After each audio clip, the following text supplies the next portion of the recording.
আমি বলতে চাচ্ছি যে ট্রাইব্যুনাল যে আদেশ করবেন সেটা যেন আইন পরিপন্থী নয়, আইনানুগ হয়, অর্থাৎ ন্যায় বিচার যেন প্রতিষ্ঠিত হয়।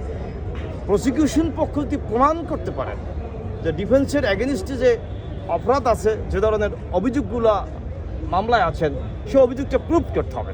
সে অভিযোগ যদি প্রুভ করতে পারেন দেন আদালত জাজমেন্ট এক ধরনের জাজমেন্ট করবেন।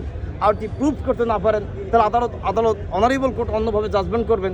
এবং এখানে আপনি যেটা বলছেন যে আমি সর্বোচ্চ শাস্তি, এটা হলে যারা ডিফেন্স কাউন্সিলে এই মামলাটা সাবেক প্রধানমন্ত্রীর পক্ষে যারা মোকাবিলা করবেন তারা চাইবেন খালাস, এবং প্রসিকিউশন পক্ষ চাইবেন যে মামলা কনভিকশন হোক। এই তো বিষয়টা। কিন্তু আমরা আসলে প্রসিকিউশন পক্ষও না এবং ডিফেন্স কাউন্সিলও না, আমরা সাধারণ আইনজীবী এবং নিরপেক্ষ আইনজীবী।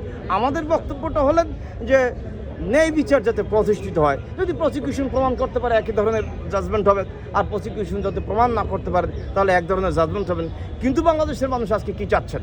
বাংলাদেশের মানুষের বক্তব্যটা হলেন বিভিন্ন কর্নার থেকে যে অন্তত আদালতে মানুষের শেষ আশ্রয়স্থল কোথায়। দেখেন, রাস্তায় যখন মারামারি করে বা যখন পুলিশে অ্যারেস্ট করে বা কোনো মানুষ হত্যা হয়ে যায়, ওই যে পরিবার ভুক্তভোগী থেকে তাদের আসলে শেষ আশ্রয়স্থল আদালত, অনারেবল কোর্ট। যে আদালতে গেলে ন্যায় বিচার পাওয়া যাবে, সে আদালতের মাধ্যমে জন্য বাংলাদেশে ন্যায় বিচার প্রতিষ্ঠিত হয়, এইটি আমরা সাধারণ আইনজীবীরা এক্সপেক্টিং করছি।